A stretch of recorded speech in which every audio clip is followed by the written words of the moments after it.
नीतीश कुमार की पॉलिसी आज तक क्लियर नहीं हो पाई, वो चाहते क्या। नीतीश जी को सत्ता परिवर्तन से मतलब है, ना कि उन्हें पब्लिक से कोई मतलब है, या उन्हें परिवर्तन व्यवस्था में हो ये उन्हें पसंद नहीं है।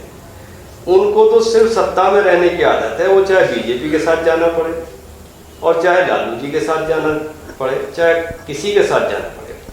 लालू जी के साथ जाएंगे तो उन्हें मुसलमानों को ये कहना पड़ेगा कि देखो मुसलमानों, अगर तुम्हारा हित है तो मेरे साथ है।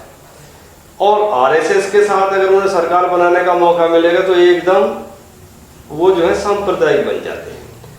मुसलमान जो है क्या कर रहे थे उनके साथ ये भूल जाते हैं। मैं हिंदू मुस्लिम की बात इसलिए कर रहा हूँ कि नीतीश कुमार जी का वजूद बिहार में अगर है या था, वो मुस्लिम मतदाताओं की वजह से था और है।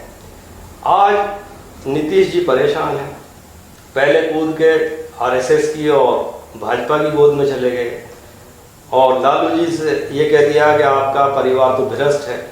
भाई जब आप उनके साथ थे जब भ्रष्ट नहीं था, अब आप उनके साथ चल रहे हैं तो आप साथ नहीं चल पाए, कहीं ना कहीं सौदेबाजी में गड़बड़ हो गई तो आप वो भ्रष्ट हैं, आप सही हैं।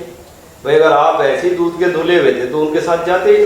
क्या आपको पता नहीं था लालू जी जो है चारा घोटाले में कब दोषी पाए गए, कब वो जेल गए, कब क्या हुआ, लेकिन आप फिर भी वही जिद वाली बात कर रहे हैं।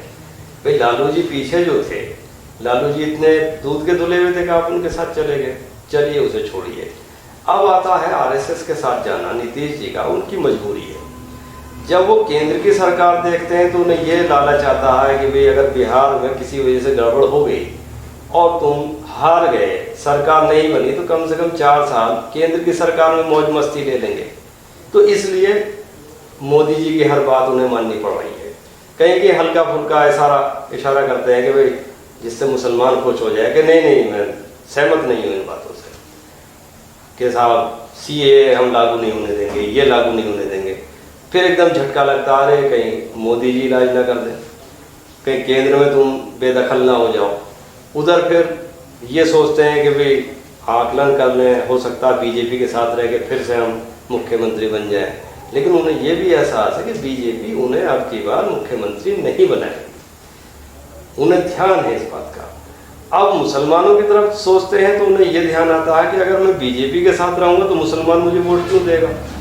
चाहे मैं किसी मज़ार पर जाके चादर चढ़ाऊँ, चाहे मैं टोपी लगाऊँ, चाहे मैं कपड़ा वो मौलवियों वाला कपड़ा यहाँ डाल दूँ गले में, जैसे यूपी में मुलायम सिंह जी नाटक करते आए हैं, तो उन नाटकों का कोई लाभ अब मुझे नहीं लगता कि होगा। नीतीश जी इस टाइम बहुत परेशान है, नीतीश जी भी परेशान है, भाजपा ही परेशान है।